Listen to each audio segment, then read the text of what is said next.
Are you ready? Let's do it.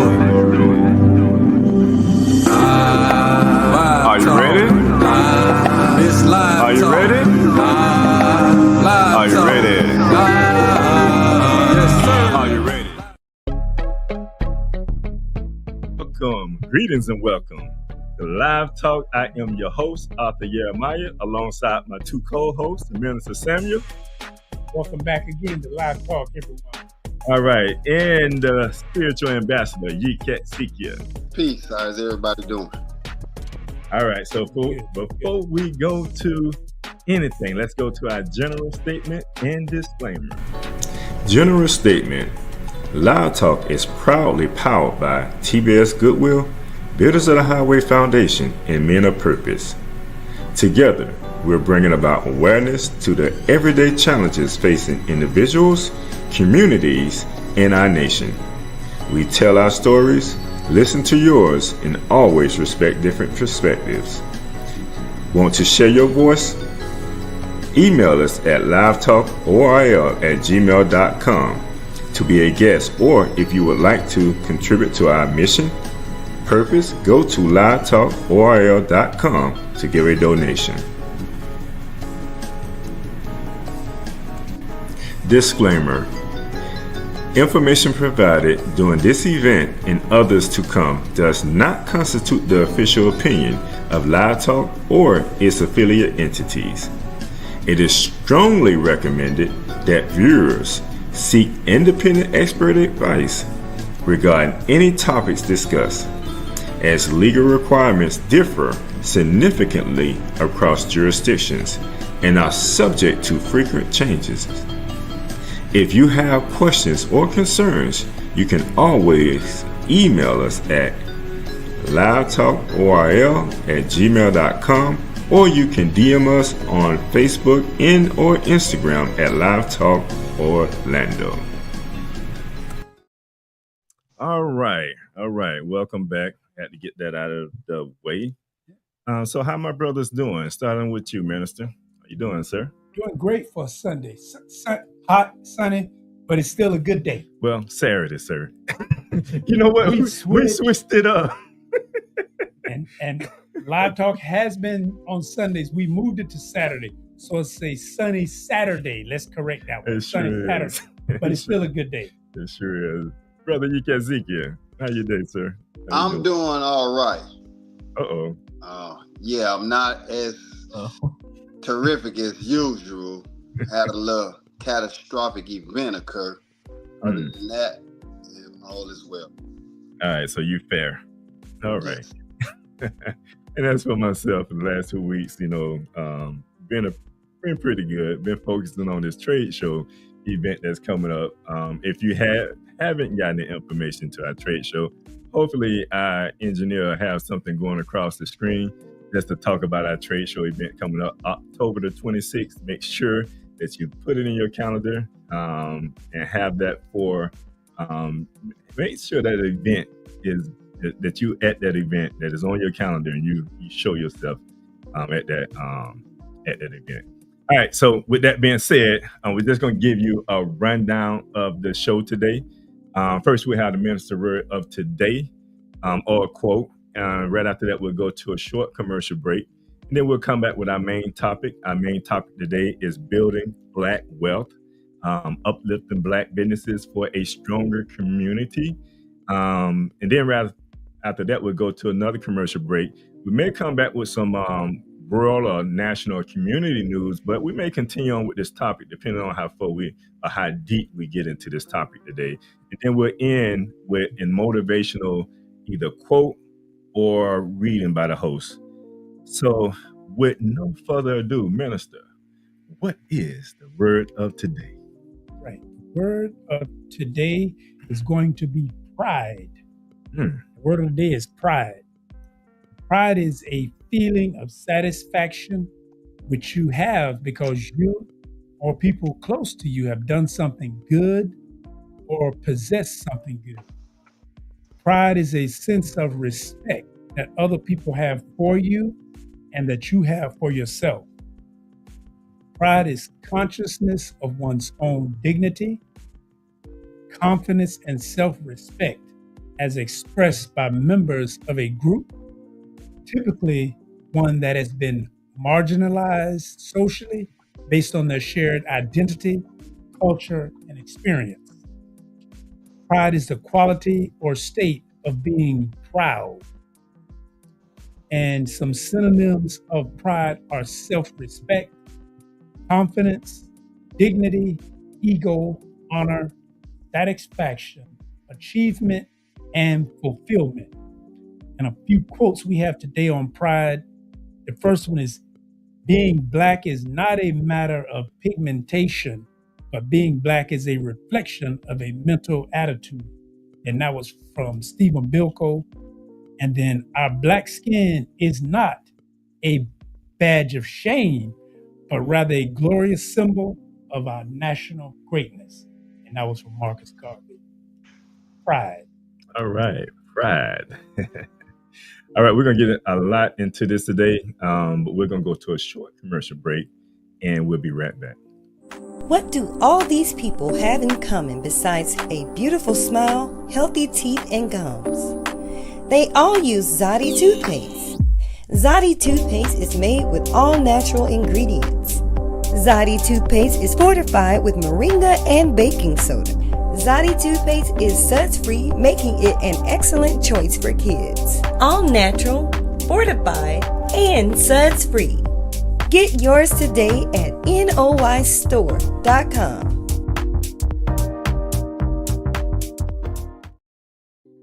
All right, so welcome back. As mentioned before, my main topic today is building back Black wealth. It's all about National Black Business Month. It was something that was new to us. Actually new, well, I'll say new to us. It was actually something that was created in 2004. So it was created in the 21st century by two individuals that, and one was an engineer, another was a historian. And they came together to create this day, which I think is a beautiful thing. This month, Yes. yeah, I think which is a beautiful thing, because I think oftentimes we overlook that. We do have like Small Business Day. I think with American Express they try to do something like that, but I think it get overlooked. Even with this particular month itself, I don't think we in the past have brought a lot of attention to it. So, us being Live Talk is one of the things that we talk about, is bringing awareness and attention to things that affect us in our community. And I think this is a great opportunity to bring this to the forefront today. So again, like I said, this event, the observance of was back in 04, when engineer Frederick E. Jordan and historian John Williams Templeton launched the initiative to drive the policy agenda affecting African American businesses and empowering Black business owners across the nation. Now, it continues today as an annual celebration throughout August, supported by local proclamations and events across cities like Salt Lake City, Burlington, and others. While this is a time to celebrate the innovation, resilience, and contributions of Black-owned businesses, it also gives us the opportunity or the chance to look back at the barriers that remain and how we can drive change to those type of policies that they may have in place. So why does it matter? When you look back, there are approximately 3.1 million Black-owned businesses in the U.S., employing over 1.18 million people, generating 133 billion in annual revenue, according to the Department of Small and Local Business Development. That was dc.gov. The month offers a platform to highlight systematic barriers, such as limited access to capital, resources, and networks, and to uplift stories of resilience, innovation, etc. So that's what we're going to be talking about today. We're going to break this down from different standpoints. We're going to talk about it. We're going to add some of our experiences to it. You know, I'm a business owner. Samuel's a business owner. My brother is a scholar, Ezekiel, and a historian. So a lot of this information that we're going to be talking about today comes from personal experience and also going to come from research. So my brothers, just before we get into anything you just want to say before we just get into just breaking down some of this conversation and get into some of the questions that were sent our way and pertaining to this? Yeah, this is the most important aspect for any community. When you look at the different communities that make up the nation, you have, for instance, in Miami, you have little Haiti, you have little Cuba, you have all these communities that have come together that pool their resources, trade among themselves, give themselves financial literacy, give their children the opportunity to learn economics firsthand because they get a chance to start working at the family business at a young age. So they get that sense of family unity along with the work ethic that will promote the community. And then they learn to trade and do business with people within the community. It's just like one of the quotes says, in the Jewish community, the dollar pass hands 7 times before it leaves out the community.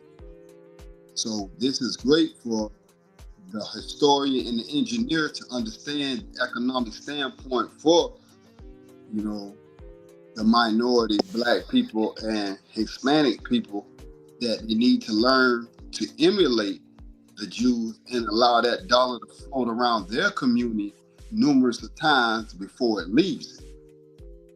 That way you'll build up your own community, which entails builds individual wealth, which gives birth to generational wealth and gets your community out of a poverty mentality, which systematically and synchronously will also lead to a lower crime rate, lower drug rates, and a lot of the negativity that plagues the poor communities will be gone because there's no need for you to be creating criminal activities as a whole if you are producing a vast amount of money.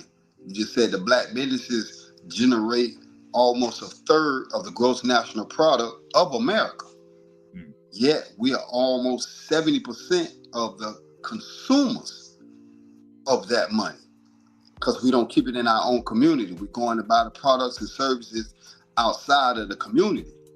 So if we kept that money in, the stats show that we'll be one of the wealthiest nations on earth.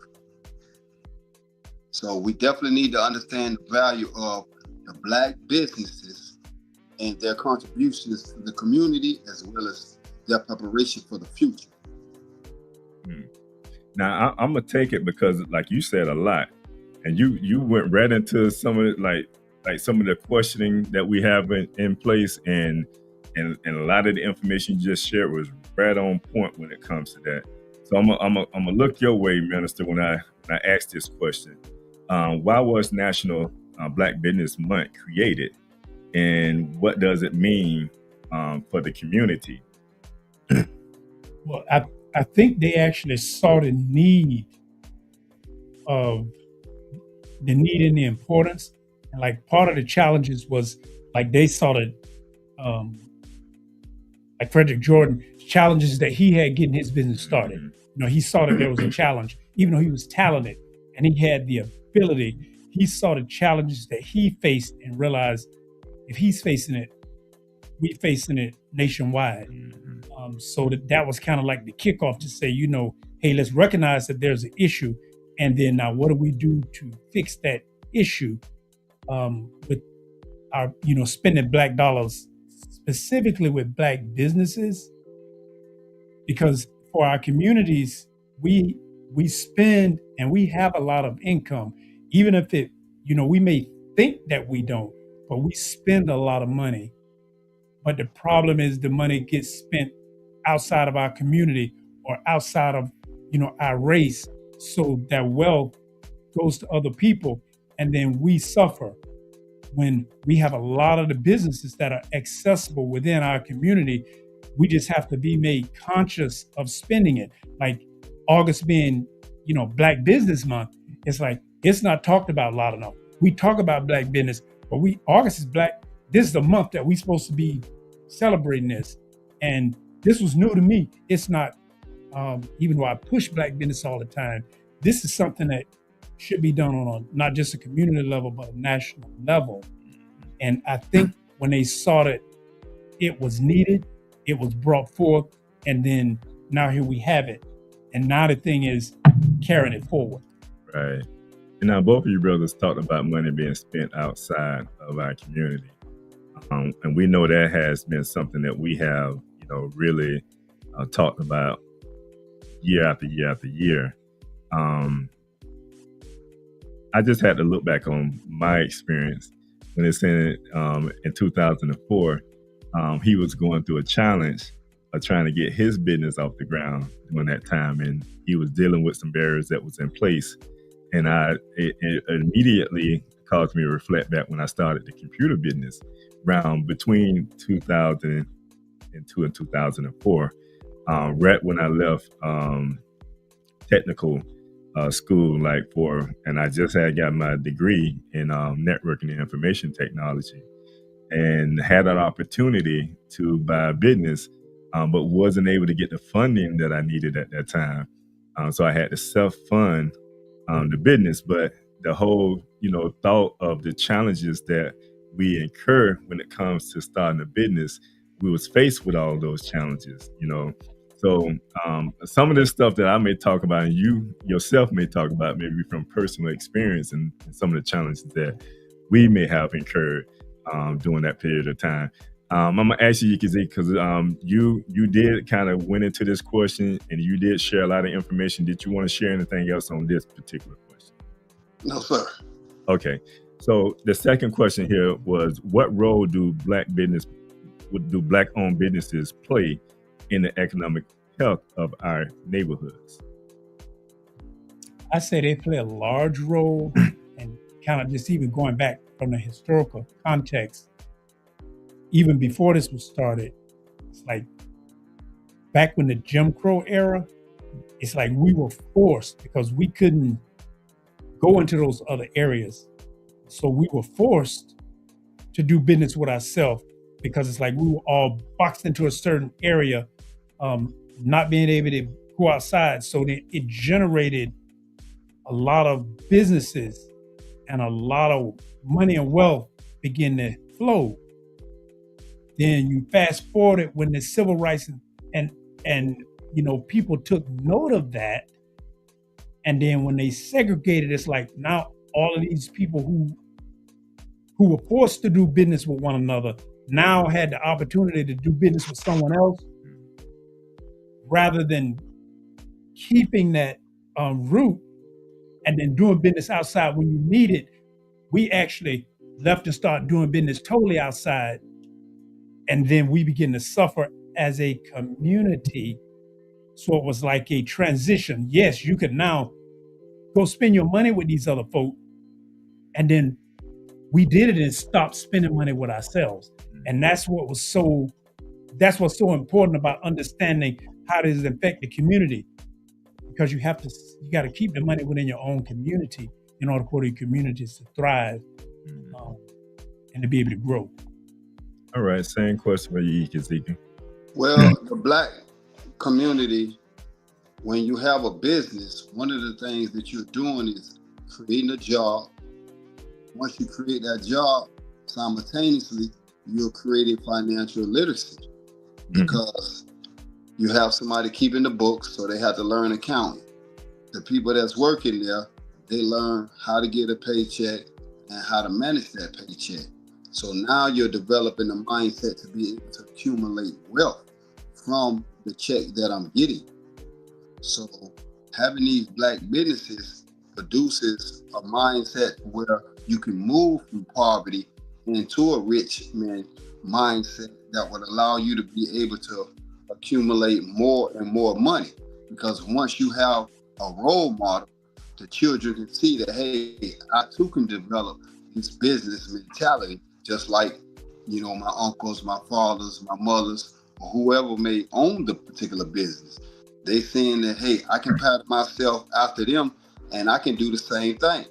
So again, when these businesses are in play, they begin to use apprenticeships with the younger generation, which teaching them a work ethic, one, and it allows them a better chance at not getting in the streets because you now have a particular skill set that can generate wealth for yourself. So it's very important that these businesses begin to continue to grow in our community by us spending our money with these particular businesses instead of taking our money outside to everybody else that's not synchronously turning around and investing those dollars back into our communities.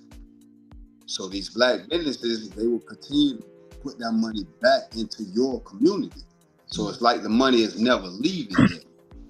So you're building up your community as well as putting your youth in a position to become successful, because now they can see all the entrepreneurs within the community and have that mentality that I can emulate and do the same thing that these people are doing. Now that's, I'm gonna get a little deeper into that, probably more into our next question, but you said a mouthful. But when I just go back, even thinking about the starting the computer business and how it impacted the community, one of the things that was out at that particular time, you know, computers became very widely known in the community, really in the world, because, you know, we was coming from DOS to 95, 98, and if you got a computer in your household, oh, you had it going on, because computers, they cost a lot of money. So one of the things that we did, having one of the first African-American computer stores, we implemented in-house financing. And that's some of the things that business owners or black business do, because they know what we're dealing with in our community. We know people don't have the money that the other communities have. So you have to be creative in your business, and that's how you're going to get the support that you need at the same time. So we did in-house financing, where we allowed people to come in and purchase Dells, because, you know, Dell was the thing back then. You know, you had the white one there say, I just got my Dell. So we had Dell computers at the time, and people loved it. You know, they was able to come and get in-house financing, was able to pay it off on time, and we had, you know, easy ways for people to be able to do that. And it was a way for us to, you know, provide the community what they needed, but at the same time, you know, give back to the community. What I want to do, I want to go to let's go to a quick commercial break. We're going to come right back. Let's go to Because Scott & Associates always treats me like family, I refer my family to them. So when preparing for my taxes, and I know exactly what to bring in coming in, it makes the process so much easier. Anyone should hire Scott & Associates because they are professional, respectful, and very knowledgeable. And with all of my heart, I can always count on them.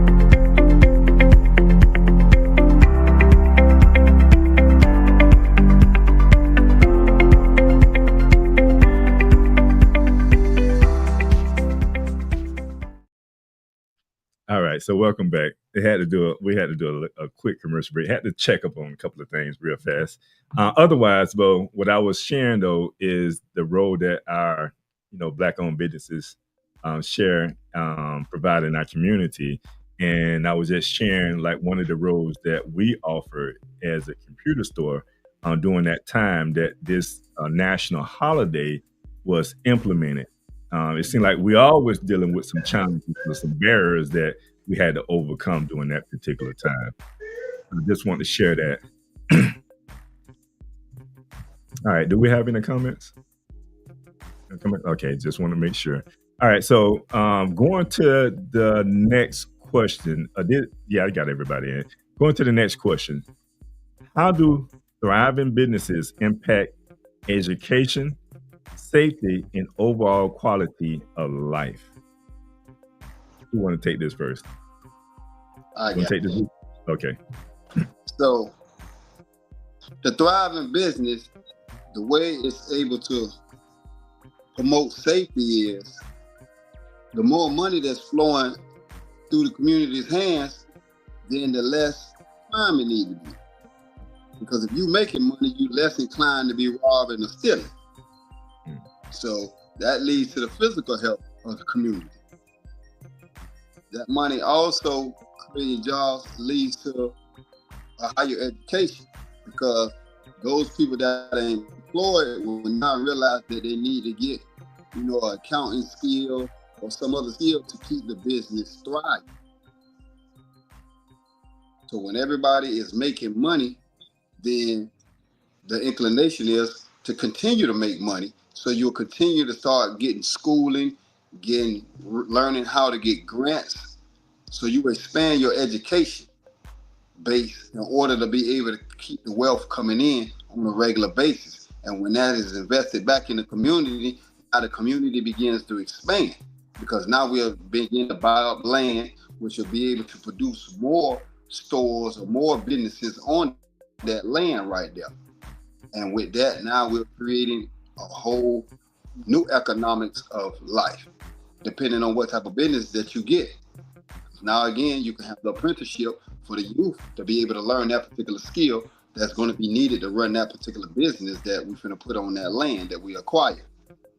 So if nothing else, you're going to learn horticulture skills because you got the land. You'll be able to plant the food that you need. You'll learn, something about the water, everything. So it brings a whole economic development to a community once these businesses start to thrive. Like I said, the safety level drops because once everybody begin to make money, they're going to want to protect their investment. And the best way to do that is to show people how to make money so they don't have to turn to some type of criminal element to be able to sustain and feed themselves. Right. Same question for you, Minister. Oh, yeah. And thriving businesses are very important because it comes down to the basic. Especially when you can get a job and you get a thriving business, means you're going to create some employees. And then now your employees have regular incomes. And when you have a regular income, now you can actually do the things like building your family, preparing for an education. Now you can buy a home. You can buy the car that you need. It provides a sense of stability versus if someone is in a situation of, well, this is a job, but they don't know how long this job will last, or worst case, they can't find a job. They're looking for a job. It puts you kind of in a situation of desperation. And then that can lead to crime. That can lead all kinds of things. But when you have a thriving business and it's creating jobs, then now you're supporting families. When families are supported, they do well. And it basically comes from having an income. And it's a bonus when the income comes from a Black business, especially if it's within your community. Right. Being in, and I'm always bringing up an example of just being in the community. And being in the community, there's many different things that we become involved in, whether it's sports, anything that deals with the youth, anything that deals with the elderly. We understand the importance of building our community. And one of the things, from an educational standpoint, one of the things we did early on with Computers Unlimited was we created Computers Unlimited Literacy and Family Services. Now, this goes back, I think, what you were saying, because you can talk about literacy. We created this to teach people about computers so that they'll learn how to use computers, because we was computer illiterate when it came to that particular time. So there are a lot of things that we needed to know about computers at that time. So we created that non-for-profit just for that. And on top of that, my wife being in, this is what she get, Miss Finance Pro from. She started early on with literacy, financial literacy, where teaching the youth about, balancing checkbooks, budgeting, etc. These are things that, oftentimes our children don't get in the public school system. And so we need these programs, and a lot of these programs are promoted by Black-owned businesses, those that you support in your community. Because understand, if you support a Black-owned business, it's going to stay in business, and because it's in the community, it knows what the community needs. When we tend to spend, like my brother said, both of my brothers, when we tend to spend our money outside of our community, meaning we're taking away from our Black-owned businesses. Now the Black-owned businesses can't focus on the things that really benefit our community. So we have to be very mindful of that, to make sure that we're contributing to our Black-owned businesses, because they know what's happening in the community. They're connecting with some of the higher officials, and they understand these type of things that are happening. So this was one of the things that we did from an educational standpoint. When it comes to safety and security, I kind of tie them in together, but it does create a safety valve, because when you're dealing with somebody that's trustworthy or trusted, that keeps you from being, your systems from being hacked. Let's keep fraud down. So it's a lot of things that goes into effect, into play when it comes to our security, our safety, and then and of course, when you're secure and you're safe, you have a peace of mind, so you have a quality of life. All right, so just moving on, we're gonna talk a little bit about like some of the challenges Black-owned businesses face. And our next question here, do we have any comments? Okay. Our next question is, what systematic barriers make it harder for Black entrepreneurs to access funding and resources? Well, I can start off with that one. Like, being a business owner and entrepreneur, one of the main things to keeping a business successful is having access to capital or funding. And going to a traditional lender, there were automatically strikes on a Black business because they go actually for your ethnicity. If you live in a certain neighborhood or certain zip codes, you're going to be limited. And just like when it comes to finance, it all goes back to the beginning. If you haven't been taught like proper finance, then you're going to have lower credit scores. So you're going to have less access to money.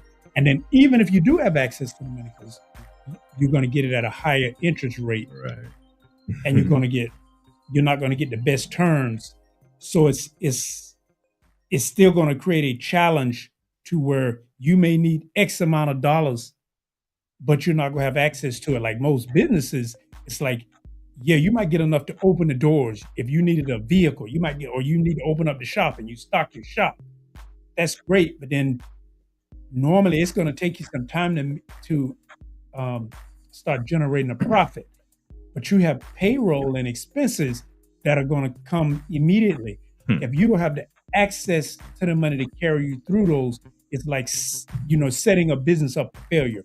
Whereas if you got adequate funding, your business is set up for success. But if you get inadequate funding, it's like you're setting your business up for failure. And many Black businesses have to self-fund so they can grow, but they grow slower. It's like, I know you may want to hire 6 employees, but you can only afford to hire 2. So that's going to be a challenge. And many Black businesses face that challenge strictly because of having access to capital. Because we don't have Black banks where people are going to look at you and give you because they know you and they know your business. If you are just a number, you're not going to get access to the same funding. And funding is what going to drive or not drive your business. Sure. Brother Ezekiel, same question. Well, as the brother just so eloquently put, in order to have access to certain capital from the banks of America, you have to produce the correct demographics. As you said, you have to live in a correct area. You have to have a great business plan. A lot of us don't have business plans, even though we want to have a business. We may not have the startup capital. We may not know how to present a presentation to potential investors. So this is where the financial literacy is lacking at in these communities. So that's what we're facing first and foremost before you even take it to a bank. You lack the knowledge to be able to put together a program that people would want to invest in, so that when you do go to the bank, you know, they'll be able to see your vision and help you bring it into reality. So without that particular skill set right there, then as the brother said, you can create a business, but it's destined to fail because you're missing essential elements that will allow it to flourish and thrive as you begin to grow. So we have to get that financial literacy because there's so many barriers in place to keep the Black community at a certain economic level. And if you don't know how to overcome these particular barriers or walls that are put up, then this is why the mass majority of Black communities are still poor communities. Because as you said, we don't have character-based loans. These banks see you as just a number. They don't see you as an individual in a particular community, and you're standing in that community to know that if you do open up a business, the mass majority of people in that community will patronize that business because they know that Uncle Joe or Cousin Calvin is a good stand-up man. But these communities that own the banks don't see that right there. So this is another reason why, as these businesses begin to reinvest into the communities, they need to get together and create their own banks so that they can have somewhere to go to get the loans that's needed to help bring whatever ideas they have about business into reality in their communities. And as we said, the more businesses that grow, the more money that's generated within the community, then the more banks and more land that we can buy. But we have to overcome those barriers that have been placed economically through different laws. But we have to become conscious of those laws first. So that prerequisite is, before opening a business, see what the laws is that will govern the regulations of your business, the things that you need to have before you even open up the doors to your business, and what it would take to overcome that right there. So we got to get that level of understanding first, because if you open up a business and then know that there were certain laws in place that you cannot do, and your business was only going to thrive if you doing that right there, then you just made what they call a bad investment, because you didn't invest in learning the laws that govern the business that you're in. So we're back to having that knowledge, and that lack of it that can lead to your poverty. You know, you said something that's powerful, and I think that's a step that sometimes with Black-owned businesses that we often skip, because we don't know how important that step is until something happened and we have to go back now and find an accountant, go back and find it. So it's like there are steps, especially when it comes to business, to make sure that you have in place so that you don't fail as you go through our business. But thinking about it from this standpoint, and I think some of that can be accomplished. Like if you're thinking about starting a business, I think networking, like what you brothers are saying, networking, mentorship gaps are in place as well, because when you network, you put yourself amongst those that are in business, whether there may be bankers, accountants, etc. And then just having mentors in your community, people that you can trust, because they can direct you to a banker. They can direct you to someone that can get your credit right, so that now when you go to the bank, you look right. You get what I'm saying? So there are certain things that we have to implement and put in place, but we have to be the one driving it. So like me and my wife is like I'm gonna say that. I was gonna say hot and cold, but we complement one another.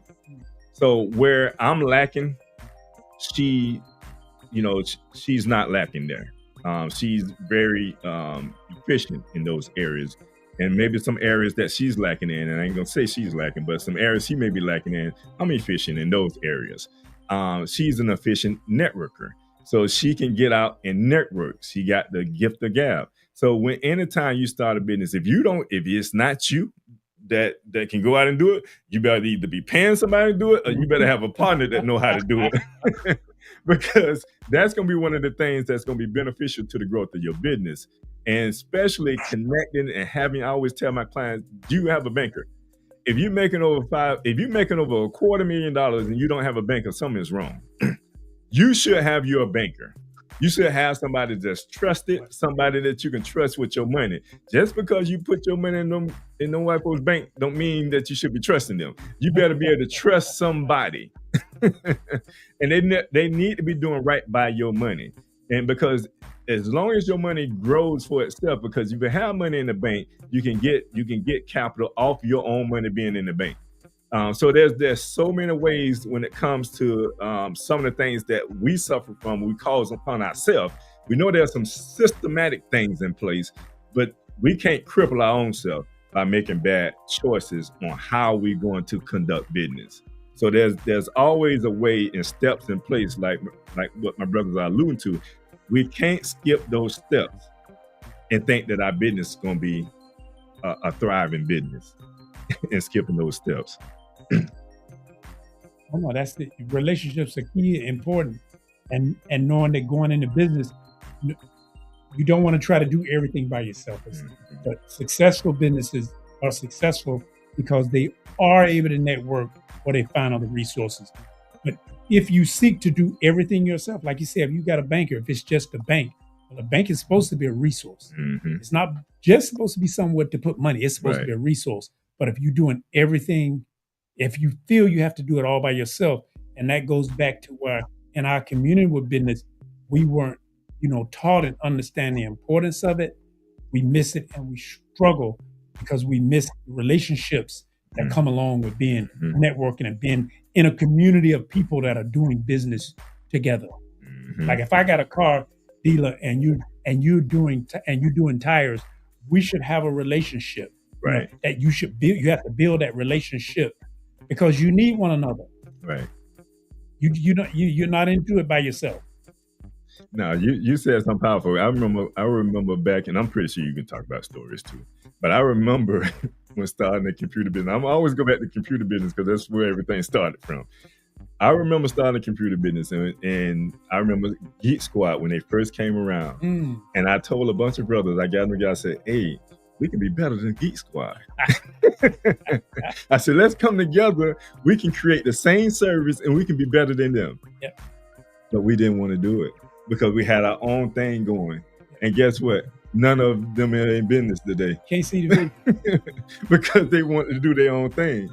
But Geek Squad is still around. Yes. So it's things like that we have to get past. And that go back to the word of the day, pride. Pride can be positive, yes, and it can be negative. Bingo. That ego. That ego. It can be a good ego, but the bad one. Right. No, but it's many things like that we have to be mindful of when it comes to building our community, how we can work together. We got a trade show expo event coming up. And one of the things that we're doing, we're investing into it. We're not thinking about it because it's something that we're motivated to do. We see the need in our community to do it. And we want to team up and partner up with those that can contribute some type of service to this expo. Because, and I think we was talking about this the other night, how, it's something that we're doing that's good for the community. And we need to partner up with those that can believe in the idea of uplifting our community, yes, and understand the importance of what we're doing. So, I mean, it's things like that we have to, at times, give back to our community and show that the love for our community that's going to be beneficial to our community. All right, so I'd like to get into that. I like to talk about all this type of stuff. Bring it forward. Been in business a long time, man. So it's just it's so many hurdles, we dealt with, but it's so many obstacles that that was in our way, but it's so many that we have, was able to get past, and that's why you can talk about some of these things, because although there was challenges there, we was able to overcome those challenges and make the best out of our situation, and here we are today. Next question. I'm gonna keep it moving. How does limited access to capital and networks affect growth? A lot of you brothers already kind of spoken on. I don't know if you want to just pinpoint it, but you through a lot of the questions that you have commented on, you have said it in some of the questions, but I don't know if you just want to come back and pinpoint that particular question. How does limited access to capital and networks affect our growth? For being an electrical contractor and having access to capital and resources, things as simple as you take materials, you take tools for granted. If you don't have them, they will stifle your business, or it makes it more difficult for you to get things done. Like it can take you 3 or 4 times the amount of time to do something if you don't have the right tools. Tools may be expensive, but if you got access to the capital to where you can purchase those tools, like other companies, like when you can go out and purchase something and you can get it on time. Okay, now you can purchase it, but you can get it with 30-day net. Now you have time to go in and bring the resources in to pay for it, and it's not an issue. But if you didn't have access to the tools or the materials, like certain jobs you just would not be able to do, because otherwise you'd have to spend. And it's not wise to go in business and spend all of your personal money. Right. It's like, that is a recipe for disaster. Right. Your money should be working for you. Mm-hmm. But it's like, if you needed access, it may be a great job, but you needed $20,000 worth of tools and materials. If you got access to the tools and the materials, you can do the job. But without the access to it, it's like you show up on day one, you have no material, you have no tools, you cannot do the job. So you're not going to be able to win the job.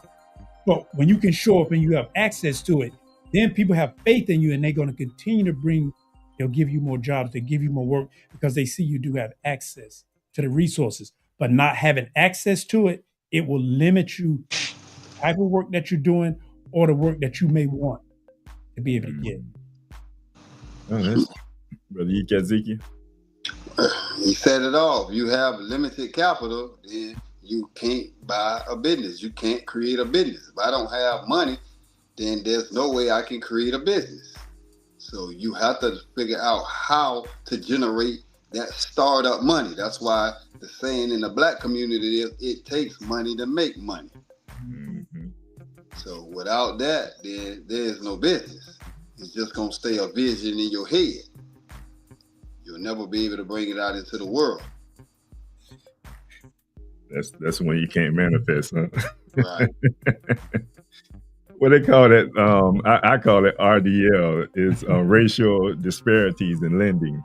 And it kind of goes back to some of, what you brothers already shared when it talks about, having the right capital in order for your business to grow, and when it comes to racial disparities in lending, you go to a bank, because you're in the wrong neighborhood, like I think you alluded to, you're in the wrong neighborhood, they're not finna give you the funding that you need. You go there looking for $150,000 because you need to get more inventory, bring somebody on that's gonna sell the inventory, is gonna, because it's the demand for your products, and they give you $15,000. Exactly. What am I supposed to do with that? Yep. They're not doing anything but putting you in debt. Because you do need funds. Your hope is that I get that 15, maybe I can get some investors. Now you start looking for somebody that's going to charge you 18% interest on something that's not going to make any sense. It's so many disparities when it comes to getting lending, that it's a shame, especially when it comes to us. Yes. And I'm trying to think of the one thing that they had out there, and it was a crazy interest rate, and it was like you would get a loan, I forget what it's called, because I don't remember what it's called, I can't talk about it. But it is a way that you can raise capital with your business, but it's at a high interest rate. The thing about it being young and doing it at that particular time, yes, it did give me income, but I found out that I was paying it more than I was making as far as income money. So they're making more money off your money. They're making more money off my money, than I am. So that was quickly done away with. But it's just those type of things that are in place that doesn't work, for our benefit, and it doesn't help us grow our business. And sooner or later, you find yourself out of business. So just be careful and just understand that there are racial disparities when it comes to lending in place, and just understand, like, even when you have a strong resume or a strong business plan, you still have those disparities in place because your business is located in one of those areas that they discriminate, a red line, if you will. Red line. They got to say black, but that's what they mean. Right. All right. Moving right along. All right. So, are there policies or structural changes needed to create equity in business ownership? Is that the right question in there that came in? Are there policies or structural changes needed to create equity in business ownership? Or what policies or structural changes needed to create equity in business ownership? I think that's more of a question, right? What it is, and that will go deep into as far as lending institutions and even government, because the laws would have to be changed.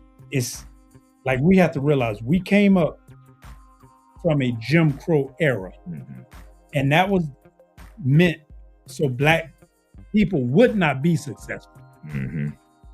And the laws as far as banking, lending, when it deals with credit or that was all done by design, but it has never been changed.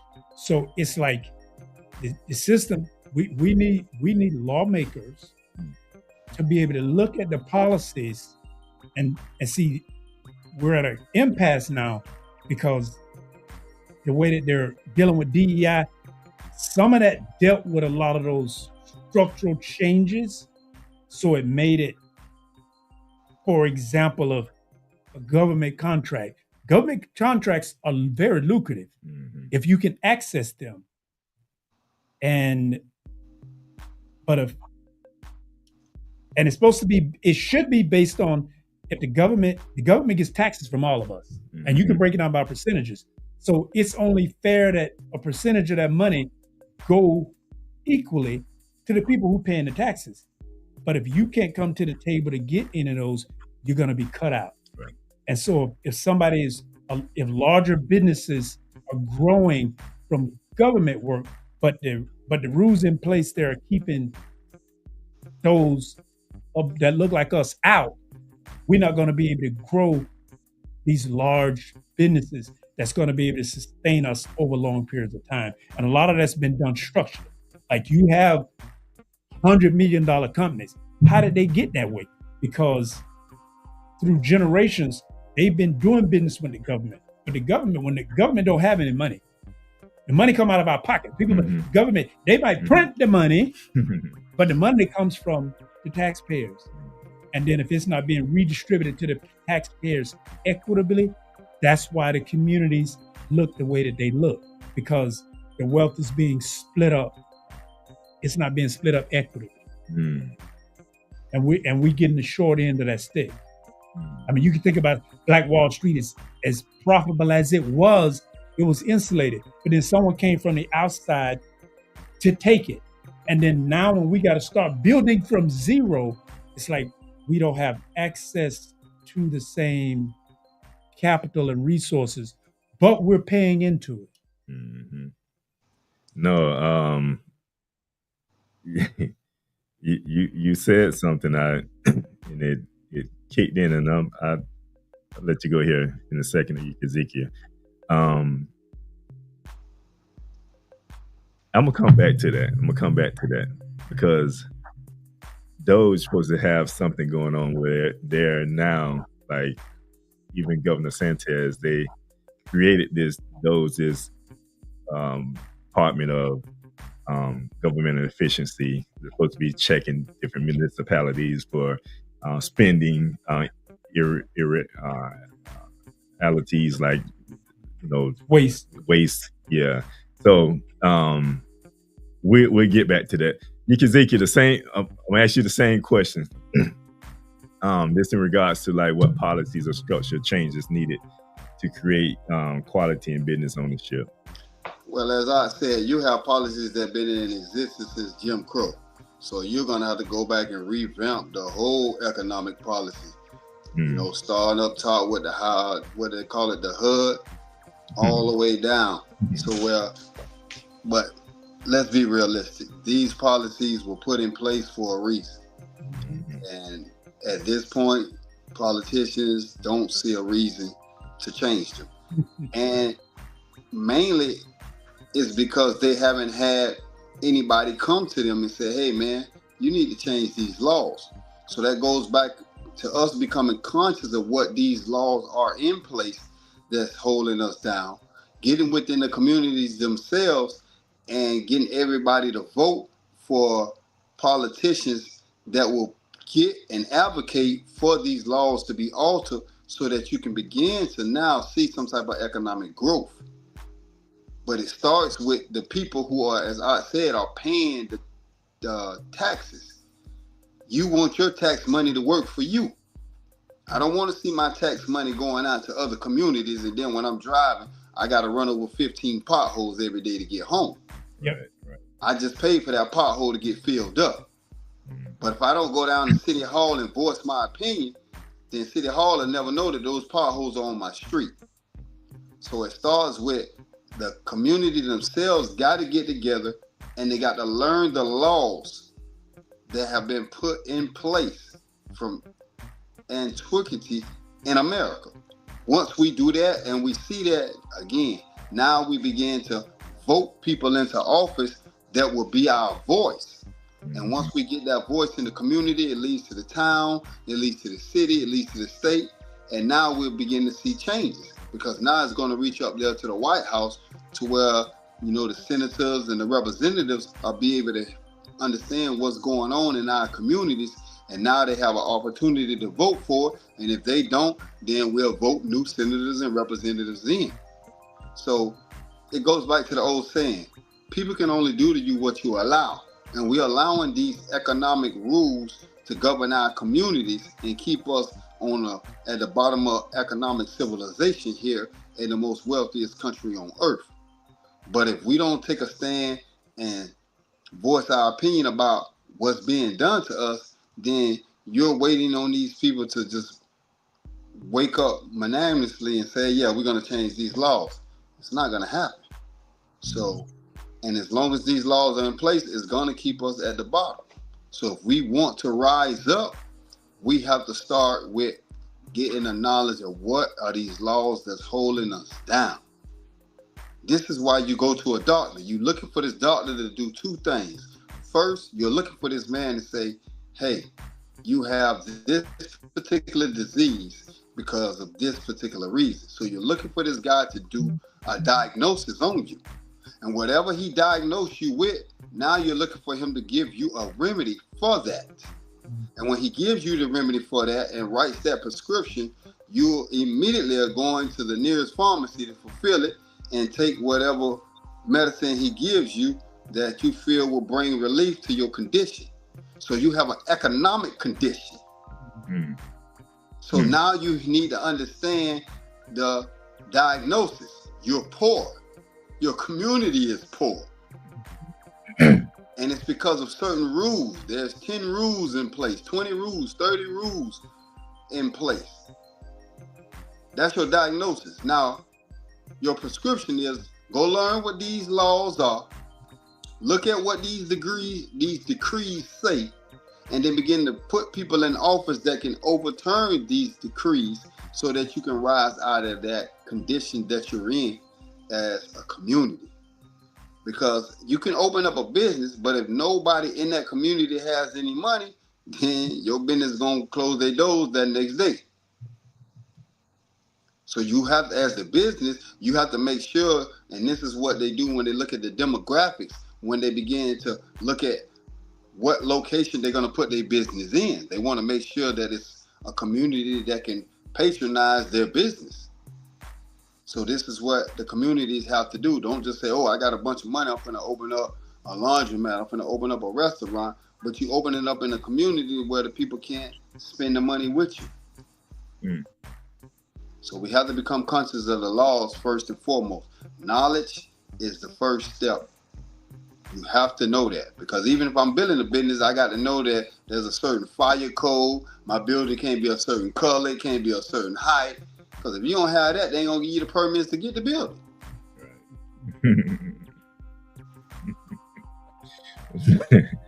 No, both of y'all right on point. You know, I like the part.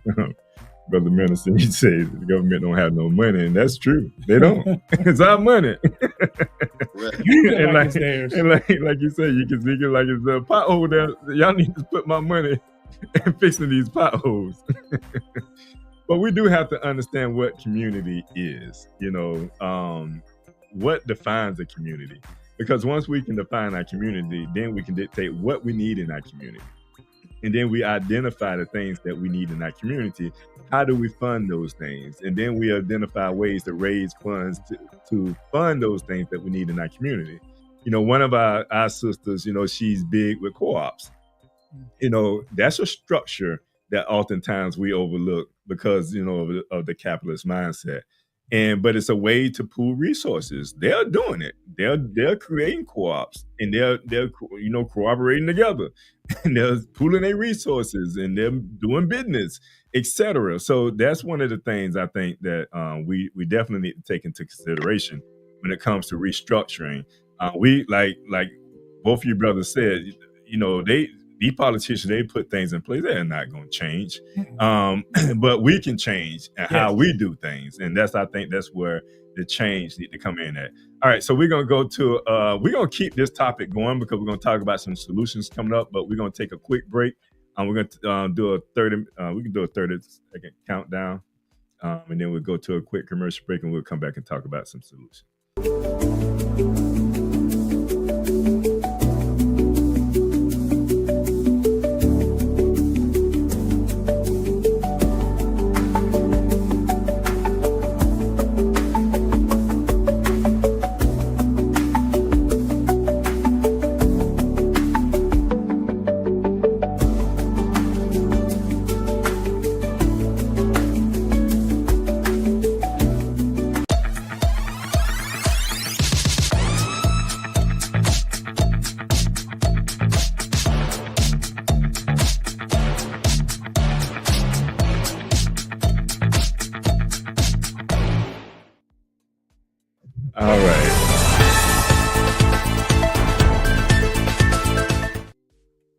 All right, so no breaking news today. We're gonna keep it going on the same topic today. All right, so we're gonna keep it going because we want to talk about some solutions that we can. And we talked a little bit about. I shared a little bit when I talked about co-ops, and like I said, it's one of our sisters, real, you know, close and dear to us, and that's what she specializes in. And we also have her come on to the show sometimes just to talk about cooperatives. Maybe we'll have her come talk about cooperatives, you know, on one of these shows coming up. But it's a great way for us to pool our resources and to look outside of, you know, ways of, you know, our past ways of doing things. It's just a way that we can take control of this action.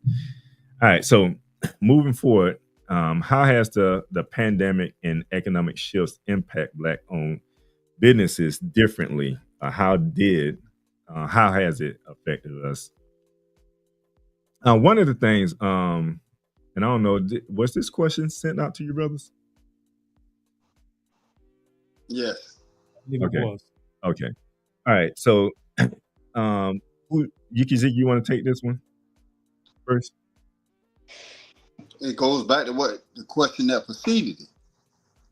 once the pandemic hit, and a lot of the small, especially the small businesses, they wasn't able to get the funding that they needed to stay afloat. So a lot of them collapsed. And since the pandemic, they haven't been able to get the funding that's needed to get themselves started. Or a lot of them may have lost faith and confidence in themselves because their business failed in the first place. So they wasn't willing to try to pick themselves up and try again. So this is why because if you look at the stats pre-pandemic, you'll see that we had a lot more businesses, but as compared to what you have now. But in the last 2 years, the businesses have been picking up. Ever since Trump stimulated the economy, it allowed certain individuals to use that money to create them a business.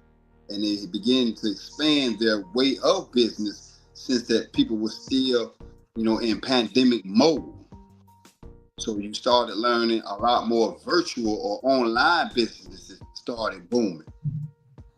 So that's the main thing that has been at the forefront of the Black communities now. But now that we're fully out of this particular pandemic mentality, then, like I said, we have to come up with new ways to generate that income that will allow the businesses to keep growing. Because as you said, what is the community? We're looking at how these businesses help the community. But in order to know that, we have to have a general ideal of what the community is. And for most people, community mentality is the masses of people that live within a certain geographical location. These people are supposed to have an affinity toward one another. They're supposed to have a neighborship or a kinship toward one another to where they can be able to pool their resources, like you said about the co-ops, in any aspect. Because if I'm a dentist, you're a doctor, you're a mechanic, if we pool our resources, then those dollars will stay floating between the three of us. It won't have to go anywhere else. And once we do that again, we begin to boost and stimulate our own economies, and therefore the less likely chance of our communities collapsing. Minister?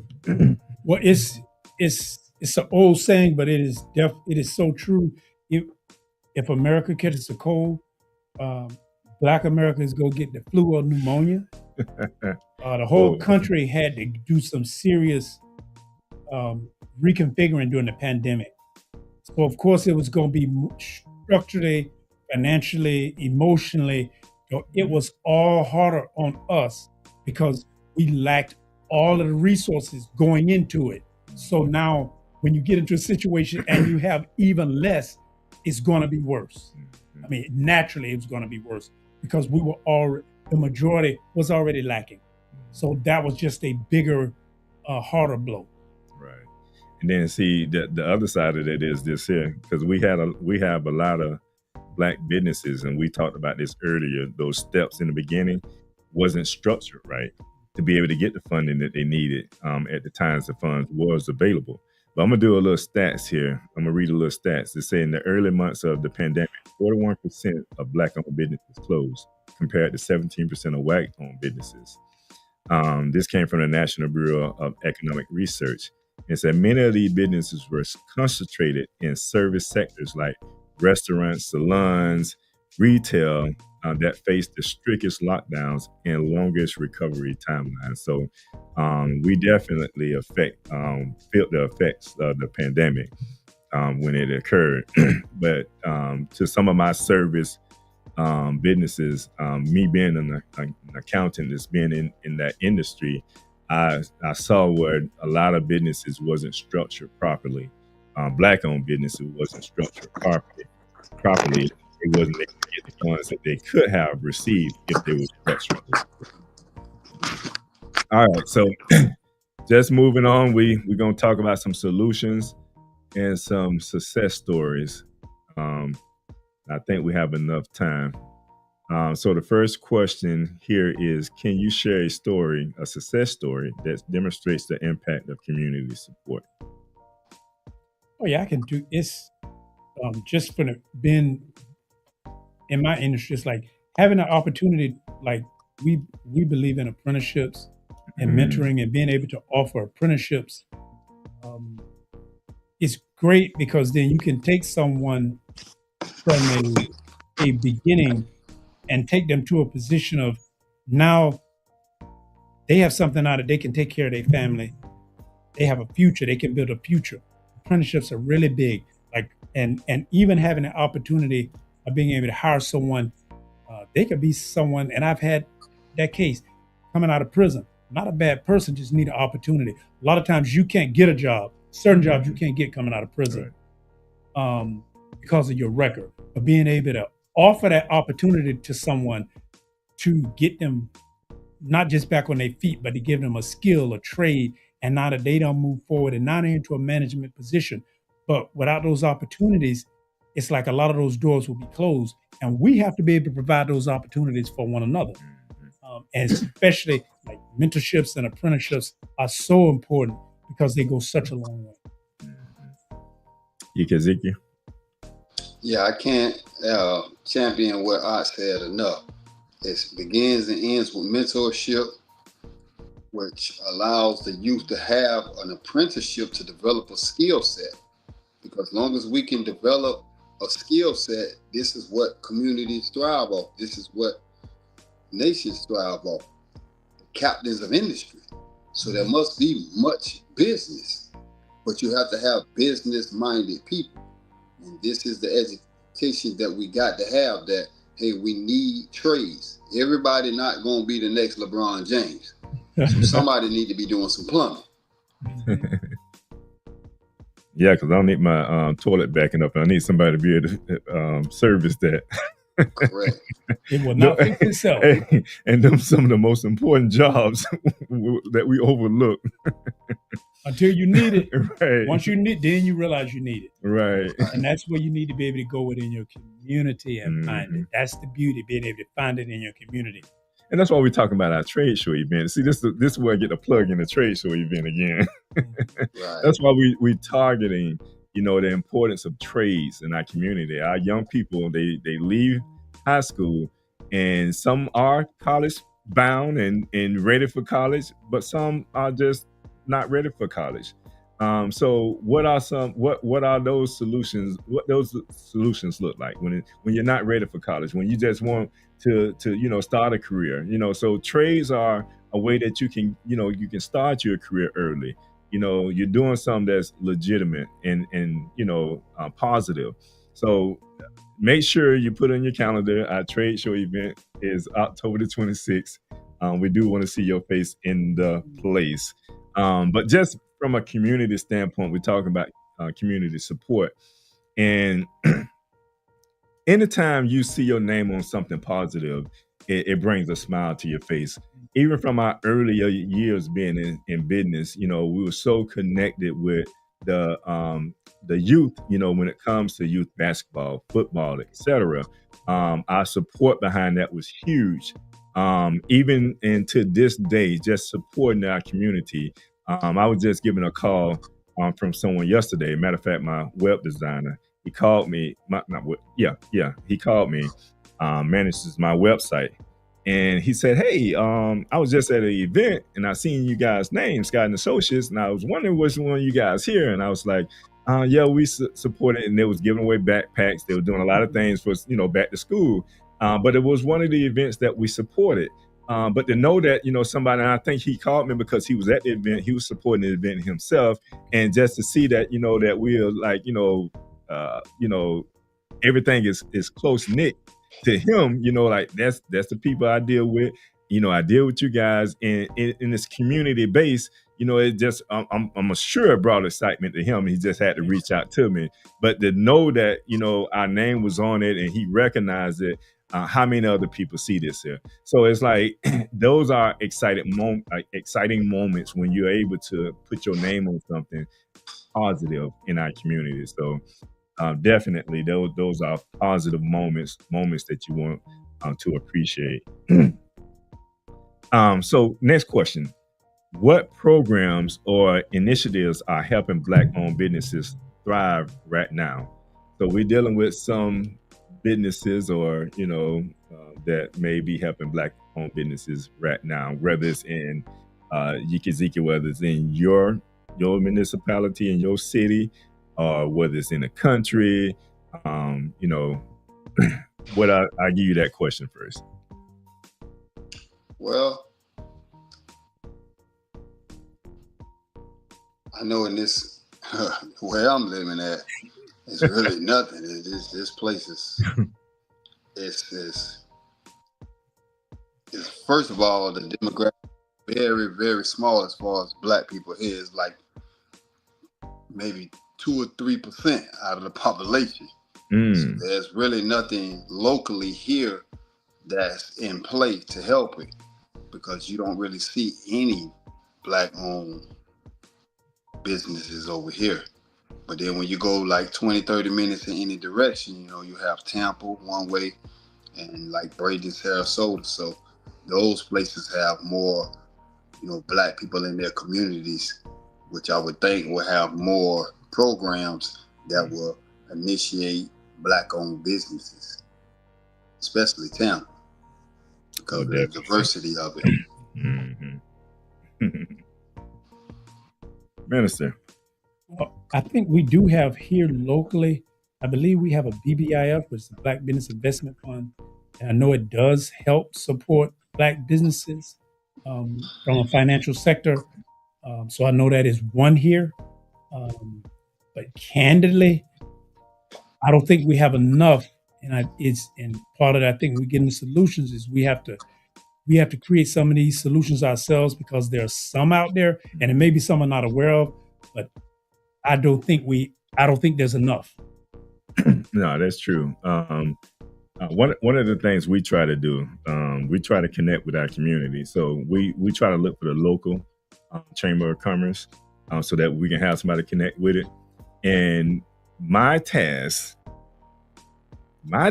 was to connect with the African American Chamber of Commerce, because that's what I supposed to have done. While my partner connected with another one, I'm still on my task. So is anybody out there that's listening to this, you with the African American Chamber of Commerce, you can call our number 321-754-1360. That's Scott and Associates.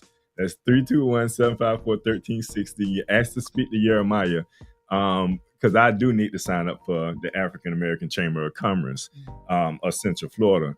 But they do, one more time, 321-754-1360. That's my number. So I'm gonna give you some easy recruitment here. Like, so whomever it is, it's easy recruitment. You call me and say, well, I need to sign that. I'm a part.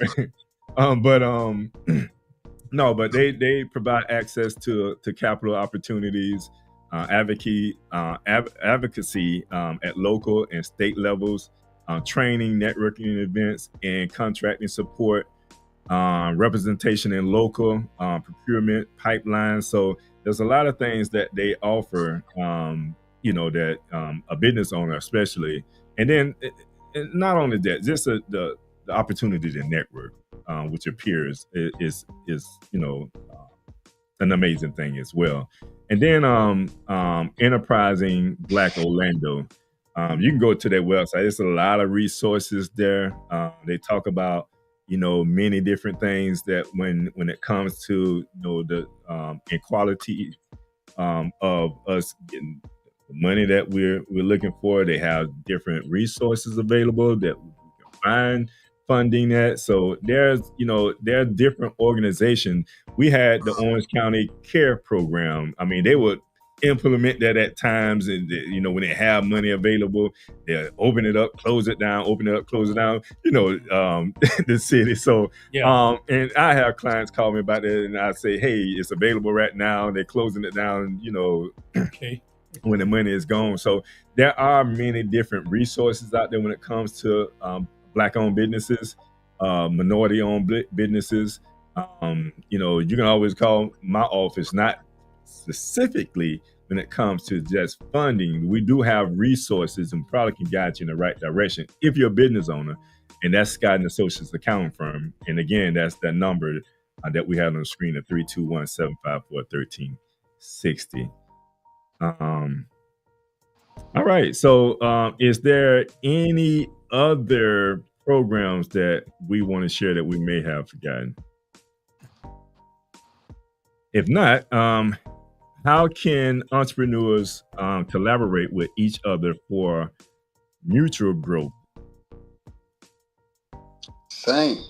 Exactly thing, what right? exactly what you're doing, and you've been advertising all show. Those exposés. If I'm an entrepreneur, then I need to be able to reach out to other entrepreneurs that may be in the same field that I'm in or have retired from that field, so that I can glean wisdom from their mind on how to be able to better navigate what I'm trying to do. Because if we pool in our resources mentally and educationally, then we all gonna prosper. Because no matter how much I know, when I pour in what you know and what 20 other people know, I just upgraded my system 21 times. So if we can begin to exchange that wisdom among ourselves, then it's going to be beneficial for everybody that hear that.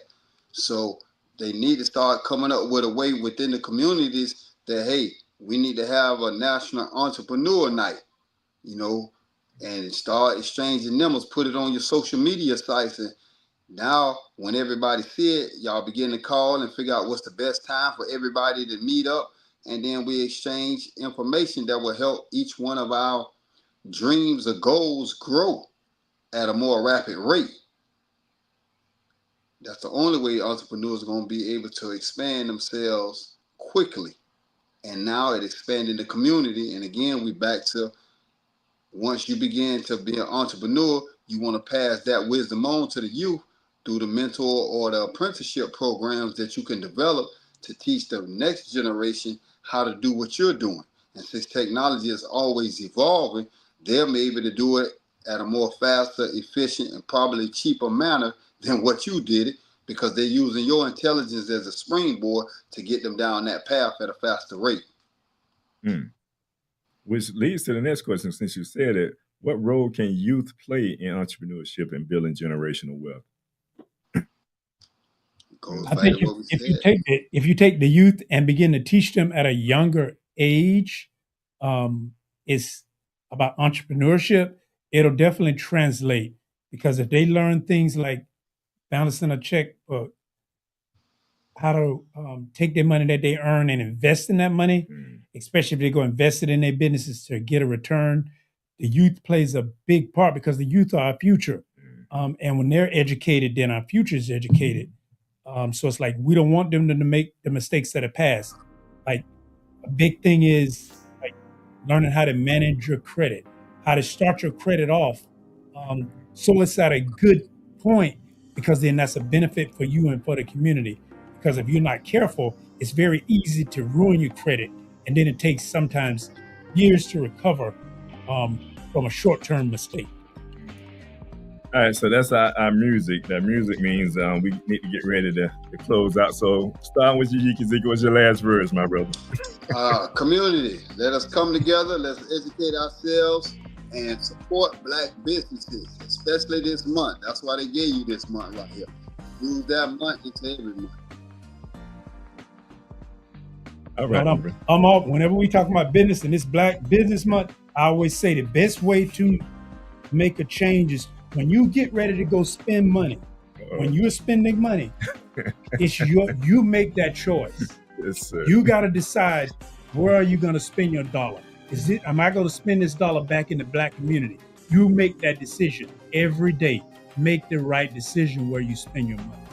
Indeed. And you see my brother got the Buy Black movement shirt. Buy Black. Buy Black. Buy Black. All right, so I'll leave us with this here. When we support Black-owned businesses who are investing in strong families, safer neighborhoods, in a future where opportunity isn't determined by your zip code. So I say, from the host, peace and prosperity, and from Live Talk, we are out. Thank you for watching Live Talk. You can follow us on Facebook, Instagram, and YouTube at Live Talk Orlando. Please subscribe to our YouTube channel. Hit on the notification button so that you can see more videos like this. You want to join the show? Email us at livetalkorl@gmail.com. You can also follow the host on Facebook and Instagram at Author Jeremiah. And visit the website, thenoystore.com, to pick up your copy of The Spiritual Significance of a Name.